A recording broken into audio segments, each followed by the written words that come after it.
पाकिस्तान 'ਚ पंजाबी कॉन्फ्रेंसां दे सब तो वड्डे नैटवर्क पंजाबी नैशनलिस्ट फोरम वालों जी आयां नूं।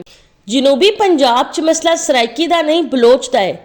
पंजाब च बाद बलोच वैसे ही जनूबी पंजाब दे डेरा वाली पंजाबी, मुल्तानी पंजाबी, रियासती पंजाबी नूं सराइकी बनान लगे हुए ने।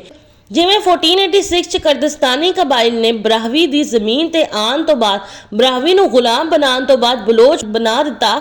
फिर 1786 च कर्दिस्तानी बलोच ने स्मार्ट दी जमीन ते जान तो बाद स्मार्ट नूं गुलाम बनान दे बाद सिंधी बना दिता। 1962 च कर्दिस्तानी बलोच दी सरगर्मी जनूबी पंजाब दे डेरा वाली पंजाबी, मुल्तानी पंजाबी, रियासती पंजाबी नूं सराइकी बनान लई ते बलोच ने पंजाब दे पठाना ते अरबी निजादा नूं इस मिशन च नाल शामिल किया होया है। जनूबी पंजाब दी सूरत हाल नूं रामचंद कादरी ने इन इशार दे जरिए आसानी दे नाल समझाया जा सकदा है। असां कई नस्लां तो नौकर हां, साडे गल पट्टा सरदारी दा। असां पालतू कुत्ते खोसे दे, साडे दिल विच खौफ लगारी दा। असां भट्टू खान दरेशक दे, साडा जैन गुलाम मजारी दा। असां रामशन इवें रुल मरने, कोई हल नहीं है बीमारी दा।